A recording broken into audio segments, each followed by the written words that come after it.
सुरक्षा बल और माओवादियों के बीच होने वाली लड़ाई अब अंतिम चरणों पर है। बस्तर में चलाए जा रहे एंटी नक्सल ऑपरेशन में अब सुरक्षा बल माओवादियों के कोर इलाके में घुस रही है, जिसके चलते माओवादी काफी कमजोर हो गए हैं।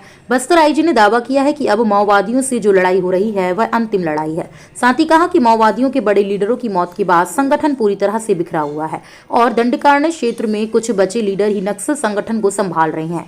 अब ऐसे बचे लीडरों को सुरक्षा बल टारगेट कर रही है। इसके अलावा कहा कि सुरक्षा बलों के द्वारा लगातार की जा रही कार्रवाई से नक्सल संगठन में भर्तियां भी बंद हो गई हैं। अब कोई नई भर्ती संगठन में नहीं हो पा रही है, जिसके चलते माओवादियों में बौखलाहट बनी हुई है। बस्तर संभाग में तकरीबन 60 से भी अधिक नवीन सुरक्षा कैंपों के खुलने से अंदरूनी क्षेत्रों में बंद पड़े मार्गों को दोबारा शुरू कर दिया गया है, जिसके चलते माओवादियों का जनाधार भी कम हुआ है। वहीं कहा कि अंदरूनी इलाकों में विकास पहुंचने और सड़कों का जाल बिछने से माओवादी अब अपना नया इलाका खोजने में लगे हुए हैं। फोर्स के जवान अब माओवादियों के कोर एरिया में घुसकर मुठभेड़ करके उनके कैंपों को ध्वस्त कर रही है, जिसके चलते माओवादी अपने इलाके छोड़कर भागने पर मजबूर हैं।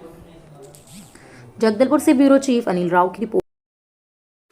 जैसा बस्तर क्षेत्र की जो भौगोलिक परिस्थिति है, घना जंगल, इन सब का फायदा उठाकर विगत लगभग 30-40 वर्षों से जो प्रतिबंधित एवं गैर कानूनी सीपीएम माओवादी संगठन द्वारा खासतौर पर जो बाहरी जो नेतृत्व है, अधिकतम आंध्र प्रदेश, तेलंगाना, महाराष्ट्र, इन इलाका का जो माओवादी नेतृत्व द्वारा बस्तर संभाग के एक प्रकार का शोषण की गए थे। इधर के जो स्थानीय युवा युवतियों को भी दिग्भ्रमित कर अपना संगठन में बलपूर्वक शामिल करने का उनका एक हमेशा प्रयास रहा। और इस टाइप का परिस्थिति के बावजूद विगत वर्षों में सुरक्षा बल द्वारा, स्थानीय प्रशासन द्वारा, शासन के जो भी जैसा नक्सल विरोधी जो पॉलिसी रहा, उसी के तहत कार्य करते करते अभी काफ़ी हद तक हम जो सिक्योरिटी वैक्यूम इलाकों को जैसा फुलफिल करने की स्थिति में पहुंच गए थे। वर्तमान की परिस्थिति में कई इलाका में जैसा नक्सल समस्या के कारण से बंद पड़ा जो सड़क मार्ग है, उदाहरण स्वरूप पल्ली बारसूर है, बासागुड़ा से लेकर जगरोंडा, चिंतनलाल, किस्टाराम, बेजी चिंतो गुफा, प्रतापपुर, कोयलीबेड़ा, नारायणपुर से लेकर सोनपुर आगे छोटे बेटी तक, इन सब मार्गों में जो कैंप स्थापित की जाकर पुनः इन इलाके में जो आवागमन को प्रारंभ किए गए थे और धीरे धीरे नक्सल का जो क्षेत्रफल सिमटते जा रहा है, उनके सप्लाई नेटवर्क टूटते जा रहा है और उनका रिक्रूटमेंट बेस वो भी कम होते जा रहा है। और इस कारण आने वाला समय में जो नक्सल संगठन के लिए काफ़ी कठिनाई को सामने करना पड़ेगा। और उनकी नेतृत्व में भी अधिकतम जो टॉप लीडर्स है, यदि मुठभेड़ में मारा गया या उनका आत्मसमर्पण किया गया, और कई माओवादी टॉप लीडर्स है, जैसा हाल फिलहाल में रमन्ना से लेकर रामकृष्ण, हरिभूषण और कड़कम सुदर्शन, ये बीमारी के कारण से बस्तर संभाग के अंतर्गत उनका विगत 3-4 वर्षों में मृत्यु भी हुआ।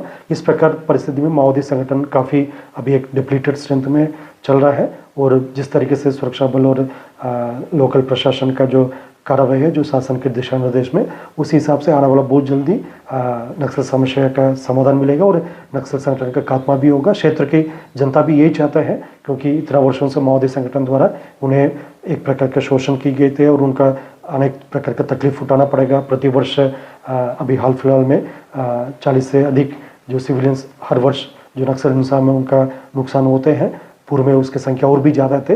इन सब परिस्थिति कारण से क्षेत्र की जनता भी नक्सल को किसी प्रकार को सहयोग नहीं की जा रही है। इन सब तमाम परिस्थिति को देखकर हमें पूरा विश्वास है आने वाला बहुत जल्दी जो नक्सल का जो संगठन का खात्मा होगा। और अभी एक पूरा लड़ाई एक निर्णायक और अंतिम फेज में है।